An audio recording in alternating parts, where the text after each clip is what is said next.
మిత్రులారా అందరికి నమస్కారం. This is journalist Suranna. ఖచ్చితంగా ఈ వీడియోని స్కిప్ కాకుండా వినండి. ఎందుకంటే కుల బహిష్కరణకు గురైన ఒక 8 కుటుంబాలని ఈరోజు మీకు పరిచయం చేయబోతున్నాను. అదేంటి సూరన్న, స్వతంత్ర భారతదేశం, గణతంత్ర భారతదేశం, దశాబ్దాలుగా త్రివర్ణ పథకాన్ని ఎగిరేస్తున్నాం, జనగణమన పాడుతున్నాం, వందే మాత్రం పాడుతున్నాం. ఇలాంటి తరుణంలో మన భారతదేశంలో ఈ స్వేచ్ఛ, సమానత్వం, సాభ్రతత్వం అంటున్న ఈ భారతదేశంలో, లౌకిక భారతదేశంలో ఇంకా కుల బహిష్కరణ ఉందా? ఎస్, బరాబర్ ఉంది. అన్ని గ్రామాల్లో లేకపోయినా కొన్ని గ్రామాల్లో మాత్రం ఖచ్చితంగా ఈ కుల బహిష్కరణ ఉంది. మీకు తెలుసో తెలియదో, ఆంధ్రాలో కొన్ని చోట్ల వెళ్తే ఇప్పటికీ రాజకీయ నాయకుల ఇల్లు ఉంటుంది కదా, గేటు ముందు మనం చెప్పులు తీసి లోపలికి వెళ్ళాల్సిన పరిస్థితి ఉంది. కుల బహిష్కరణ ఉంది. త్రివర్ణ పథకాన్ని ఎగిరేస్తున్నాం. రాజ్యాంగం అమల్లోకి వచ్చిన దినోత్సవాన్ని సెలబ్రేట్ చేసుకుంటున్నాం. ఆగస్టు 15న మనం ఇండిపెండెన్స్ డే సెలబ్రేట్ చేసుకుంటున్నాం. పాఠశాలలో కావచ్చు, కూడలిలో కావచ్చు, ఎర్రకోట మీద కావచ్చు, ఈ పరేడ్ గ్రౌండ్లో కావచ్చు, ప్రతి ఆఫీస్ ముందు, ప్రతి కాలనీలో జెండాలను ఎగరేస్తున్నాం, ప్రతి గ్రామంలో జెండాలను ఎగరేస్తున్నాం. కానీ ఎందుకు ఈ కుల బహిష్కరణ? ఈ విషయం తెలుసుకోవాల్సిన అవసరం ఎంతైనా మిత్రులారా, ఖచ్చితంగా తెలుసుకోండి. వీళ్ళని కుల బహిష్కరణ చేశారట. కుల బహిష్కరణ ఇట్టాలలో 10 ఏళ్ళుగా 8 కుటుంబాల కుల బహిష్కరణ. ఆ కుటుంబాల్లో జరిగే ఏ కార్యక్రమాలకు వెళ్ళినా దండుగు చెల్లించాల్సిందే. దండుగు అంటే ఇక నష్టపరిహారం చెల్లించాల్సిందే. ఇక మా భాషలో దండుగు అంటారు అన్నమాట. 8 కుటుంబాలట 10 సంవత్సరాలట. ఎంత? ఇట్టెల్లో 10 ఏళ్ళుగా 10 సంవత్సరాల నుండి ఈ 8 కుటుంబాలు కుల బహిష్కరణ గురయ్యారట. ఆ కుటుంబాల్లో జరిగే ఏ కార్యక్రమాలకు వెళ్ళినా డబ్బులు కట్టాల్సిందే. చెప్పకుండా ఎట్లా వెళ్ళినాం, ఆ కులపోనితో ఎందుకు మాట్లాడినాం, ఆ కులపోని పనులకు ఎందుకు వెళ్ళినాం అంటే, ఈ కుటుంబం అనే కాదు, సర్వసాధారణంగా గ్రామాల్లో ఇదే ఉంటుంది. కాగజ్ నగర్ డివిజన్ కేంద్రానికి 12 కిలోమీటర్ల దూరంలో దురాచారం. కలెక్టర్కు వచ్చిన బాధితులు. ఆధునికంగా ఎంతో ఎత్తుకు ఎదిగిన గ్రామాల్లో ఇంకా తమ కులపు కట్టుబాట్లను వదులుకోలేకపోతున్నారు. కాగజ్ నగర్ డివిజన్ కేంద్రానికి దాదాపు 12 కిలోమీటర్ల దూరంలో దహేగాం మండలం పరిధిలోకి వచ్చే ఇట్టెల గ్రామంలో ఇలాంటి సంఘటన చోటు చేసుకుంది. దాదాపు 10 ఏళ్ల క్రితం 2 యువకుల మధ్య జరిగిన గొడవ చిలికి చీనికి గాలివాన్ల మారి 10 కుటుంబాలను కుల సంఘ బహిష్కరణ గురి చేసింది. ఇట్టెల గ్రామంలో 2 యువకుల మధ్య గొడవ జరిగింది. పంచాయతీ పెట్టిన కుల పెద్దలు గౌరవ పగిన 2 యువకుల నుంచి ఓ యువకుడి కుటుంబంతో పాటు అతని బంధువులకు చెందిన మరో కుటుంబాన్ని వెలివేశారు. 10 ఏళ్ల కాలంలో వెలివేయబడ్డ కుటుంబాల సంఖ్య 10కి చేరింది. 23 బెస్త కుటుంబాలున్న ఈ ఇట్టెల గ్రామంలో వెలివేయబడ్డ కుటుంబాల్లో జరిగే చావులు, పెళ్ళిళ్ళు, ఇతర ఏ కార్యక్రమాలు జరిగినా ఎవరు వెళ్ళకూడదు. అర్థమైంది? ఎవరు వెళ్ళకూడదట. ఏ పెళ్లి జరిగినా, ఏ ఫంక్షన్ జరిగినా, ఎక్కడ భోజనాలు పెట్టినా ఆ బహిష్కరించబడిన కుటుంబీకులు ఎవరున్నారో వాళ్ళు మాత్రం వెళ్ళకూడదట. ఇది నా ఓనుగా నేను చెప్పట్లే, గమనించండి. ఎవరికో నేను శత్రువు కాదు, ఎవరికో నేను మిత్రుని కాదు, ఓనుగా నేను చెప్పట్లే. వార్తలో వచ్చింది నేను ఉండడంలో చదువుతున్నా. బహిష్కరించిన వారిలో రాటి వెంకటి వాళ్ళ నాన్న గంపతి చనిపోతే కుల పెద్దలు ఎవరు వెళ్ళలేదట. అర్థమైందా? ఒక ఊరిలో ఎవరిదను రాటి వెంకటి వాళ్ళ నాన్న గంపతి చనిపోతేట ఎవరు వెళ్ళలేదట కుల పెద్దలు. బామిని మల్లయ్య కూతురు 2 ఏళ్ల క్రితం చనిపోతే కూడా ఎవరు వెళ్ళలేదు. చనిపోతే కూడా వెళ్ళలే. ఎందుకంటే బహిష్కరణ ఒక చట్టం తీసుకొచ్చారు. రాజ్యాంగంలో ఇలాంటి చట్టాలు లేవు.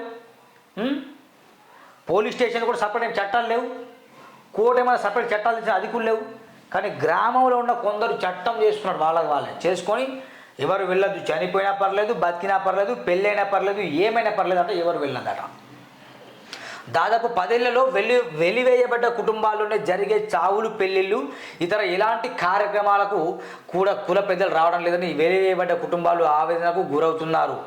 వెలివేయబడ్డ తమ 10 కుటుంబాలను మళ్ళీ తమ కులంలో కలిపేలా పాలక వర్గాలతో మాట్లాడుతూ తన సమస్యను పరిష్కరించాలని కోరుతూ గురువారం కలెక్టర్కు వచ్చారట. వీళ్ళు వెలివేయబడ్డారు. సరే, తప్పు చేయవచ్చు భయ్. కులం అన్నప్పుడు ఈరోజు బెస్ట్ ఫ్రెండ్సే తప్పులు చేస్తారు, మళ్ళీ గొడవ పడతారు, కలిసి ఉంటారు. ఇంట్లో 2 అన్నదమ్ములు గొడవ పడతారు, మళ్ళీ కలిసి ఉంటారు. గ్రామంలో 2 వర్గాలు గొడవ పడతాయి, మళ్ళీ కలిసి ఉంటారు. ఈ రాజకీయ నాయకులు అయితే దుర్మార్గులు తెలుసు మనకు. వాళ్ళు స్టేట్ల ముందు తిట్టుకుంటారు, తర్వాత వాళ్ళు కలుసుకుంటారు. జూబ్లీ హిల్స్ పార్కులలో కావచ్చు, క్లబ్లలో కలుసుకుంటారు, మంచిగా మాట్లాడుకుంటారు. ఏముంది చెప్పండి, అందరు కలిసి కట్టుకుంటే మంచిగా కదా. ఎందుకు ఈ దురాచారాలు చెప్పండి.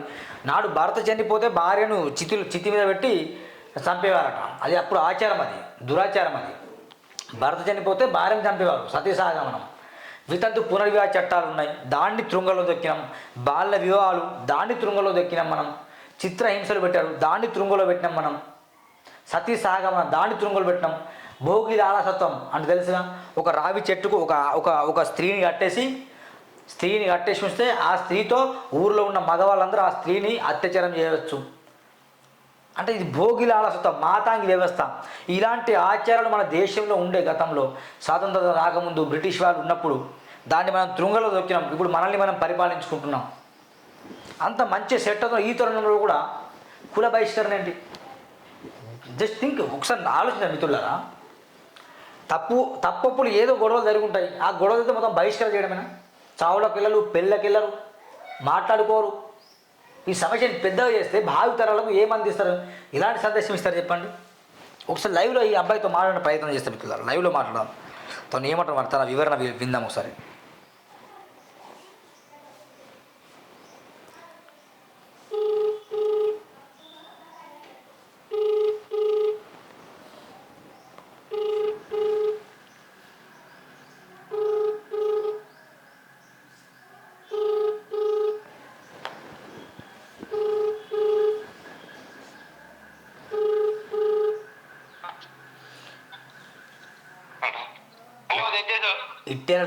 ఇట్టాల రవీందర్, నేను మీ జర్నలిస్ట్ సూరన్న మాట్లాడుతున్నా.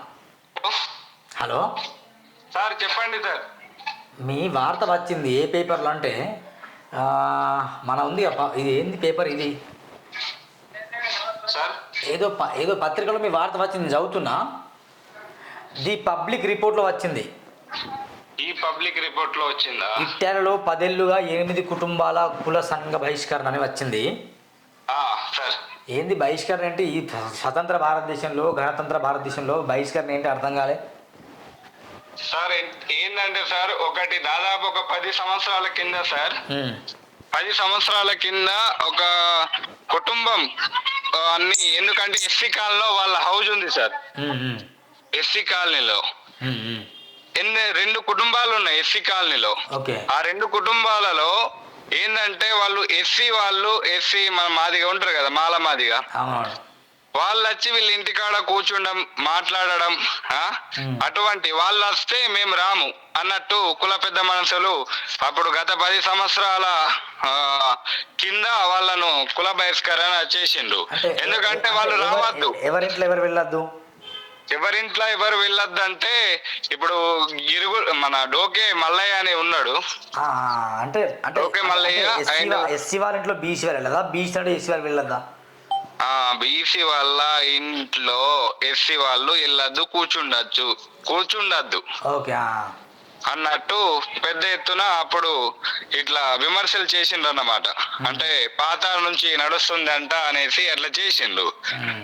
చేస్తే ఇప్పుడు మారుతున్న జనరేషన్ అయిన వాళ్ళని దగ్గర తీర్చుకోవాలి కదా ఇప్పుడున్న పెద్ద మనుషులు. అట్లా కాకుండా వాళ్ళను అదే మాదిరిగా చూసుకుంటూ వాళ్ళను అసలు ఏది కూడా వాళ్లకు రాకుండా, వాళ్ళని కార్యక్రమాలు పడ్డ పెళ్లిళ్ళు గాని, పేరెంటలు గాని, ఏదన్నా కార్యక్రమాలు పడతాయి కదా, ఎవరింటికి ఎవరు పోవద్దు నిబంధనలు పెట్టిండ్రు. అంటే ఇప్పుడు ఇక ఇది ఎవరు బాధితులు ఎవరు అంటే ఒకే కులం చిన్న వాళ్ళకు బాధితులా, లేకపోతే వేరే కులస్తుల బాధితులా? ఒకే కులం అంటే ఒకే కులం బెస్తళ్ళే చేసిండు. అంటే బెస్తోళ్ళు కన్నా వెళ్ళకుండా చేసిండు. ఇది మ్యాటర్. మరి చేసింది ఎవరు ఇట్లా? బీసీ వాళ్ళ? చేసింది మా వాళ్ళే సార్, మా బెస్తోళ్ళే. ఓకే చేసిండు. అది విషయం. మరి ఈ మన ప్రతి సంవత్సరం జెండా ఎగరేస్తాము, దేశంలో స్వేచ్ఛ ఉంది, సమానత్వం ఉందని చెప్తాం. అవును. ఇప్పటికి మన దేశంలో ఇట్లా పరిస్థితి. మరి మీ గ్రామంలో ఏంది ఇట్లా? మా గ్రామంలో అంటే ఇప్పుడు కూడా అదే మాదిరిగా నడుస్తుంది సార్. 8 కుటుంబాలు అట్లానే ఏ మాదిరిగా అంటే అదే మాదిరిగా ఉన్నారు. చిన్న తప్పులను పట్టించుకుంటారు సార్. చిన్న తప్పులను పట్టించుకొని అదే అట్లానే నడుస్తుంది. ఓకే ఓకే రవీందర్, మీకు ఖచ్చితంగా న్యాయం అందరూ కలిసి ఉండాలని కోరిక నాది కూడా. అందరు కలిసి ఉంటే అందరు మన కుల సమస్యలు కావచ్చు లేకుండా అందరం కలిసి కట్టుకుంటే బాగుంటుందని నా కోరిక కూడా. అవును, అదే సార్. ఇంకొకటి విషయం ఏం జరిగిందంటే గత ఒక సంవత్సరం అవుతుంది సార్. ఎక్కడంటే మన ఇక్కడ సార్సల, కాగజ్ నగర్ మండలం సార్సల అమ్మాయి వచ్చేసి దైగం మండలం ఓకే లోని అమ్మాయి గౌడ్స్ ఆమె. ఓకే గౌడ్స్ అయితే ఆ గౌడ్స్ కు అబ్బాయి మా లవ్ చేసి చేసుకున్నారు. ఏ క్యాస్ట్ అబ్బాయి? బీసీ బెస్తా, మా ఊళ్ళే బెస్తా. ఓకే, మా క్యాస్ట్ అతనే చేసుకున్నాడు. అయితే ఆయనను కూడా అట్లనే చేసిండు. అంటే ప్రతి ఊర్లో ఇట్లా జరుగుతున్నాయి కానీ వెలుగులోకి ఎవరు తీసుకురాకపోవడం వల్ల అక్కడనే ఉండిపోతున్నాయి అన్నమాట. వాళ్లకు 4 లక్షల రూపాయలు దండుకు అడిగిండు, 4 నుంచి 3 అడిగిండు. ఇట్లా డబ్బులు కట్టిలా మరి కట్టలేదు. అంటే లాస్ట్ కు 1 లక్ష రూపాయలకు ఫైనల్ అయింది. ఆ 1 లక్ష నేను 50,000 రూపాయలు ఇస్తా ఇప్పుడు, తర్వాత ఇస్తా అన్నా కూడా వాళ్ళు మా కులం వాళ్ళు వాళ్ళను దగ్గర రానియకుండా ఎవరింటికి ఎవరు పోవద్దు అనేసి నిబంధనలు పెట్టిండ్రు. ఏ పనులున్నా కూడా పోగట్లేదు, వాళ్ళు అచ్చులు లేదు. అలాంటి పరిస్థితులు ఉన్నాయి. గౌరవంగా చెప్పుకుంటాం మా దేశంలో, కానీ ఇలాంటి ఒక పెద్ద మనుషులు చేసే కార్యక్రమంలో భాగంగా ఇట్లా అంటే చాలా మంది రాకపోకలు లేకుండా జరుగుతున్నాయి sir. Okay okay Ravinder, thank you మరి. ఓకేనా? ఓకే సార్, మంచిది. మిత్రులారా, ఇది ముఖ్యంగా కుల బహిష్కరణకు గురైన 8 కుటుంబాల పరిస్థితి చాలా చాలా ఘోరంగా మారిపోయింది. మన దేశంలో మనం చూస్తున్నాం, స్వాతంత్ర భారతదేశం, గణతంత్ర భారతదేశం అని గొప్పలు చెప్పుకుంటున్నాం. కాబట్టి ప్రతి గ్రామంలో కూడా ఇలాంటి బహిష్కరణలు ఉన్నాయి, ప్రతి గ్రామంలో ఉంటాయి.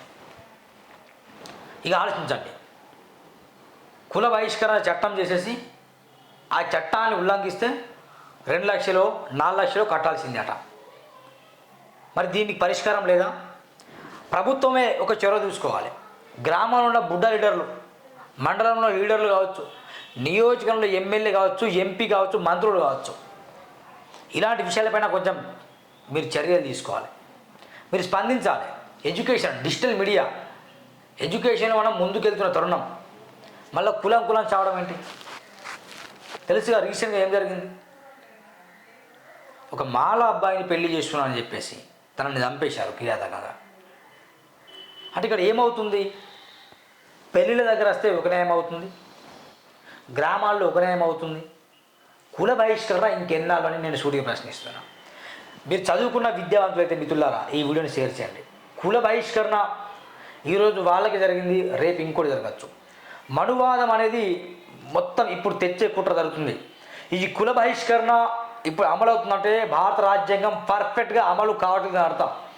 భారత రాజ్యాంగం నిజంగా నియమ నిబంధనల అనుసారంగా అమలైతే కనుక ఖచ్చితంగా మనకు న్యాయం జరిగే అవకాశం ఉంటుంది. ఏంది ఈ డిజిటల్ మీడియాలో బెస్తోళ్ళు అట బీసీ వాళ్ళు, మా మిత్రులు, కుల బహిష్కరణ అండి, ఒకరినొకరు కొట్టుకోవడం, ఒకరొకరు మనస్పార్థాలు వస్తాయి, కుటుంబంలో వస్తున్నాయి, భార్య పిల్లలకు వస్తాయి, అన్న చెల్లెలకు వస్తాయి, అక్క చెల్లెలకు వస్తాయి, మనస్పార్థాలు వస్తాయి. విడిపోవడమైనా కలుపుకొని పోవాలి. కానీ ఖచ్చితంగా కుల బహిష్కరణ గురైన వాళ్ళ తరఫున మాట్లాడడం జరిగింది. భవిష్యత్తులో కూడా ఇలా జరగకుండా చర్యలు తీసుకోవాలి. కలెక్టర్ కూడా వెళ్ళాను, నేను కలెక్టర్ గారికి నేను లేఖ రాస్తాను. ఈ మా మిత్రుల పరిస్థితి ఖచ్చితంగా స్పందిస్తారని ఆశిస్తున్నాను. ఇలాంటి జరగకుండా మన దేశం ఉన్నతమైనది, గొప్పదని మనం చాటి చెప్పాలి. కానీ ఇలాంటి పిచ్చ అంటే ఇలాంటి మ్యాటర్స్ బాధ అనిపిస్తే చదువుతుంటాయి. ఇదండి మిత్రులు ఈరోజు మారి. Thank you for watching this video. Thank you.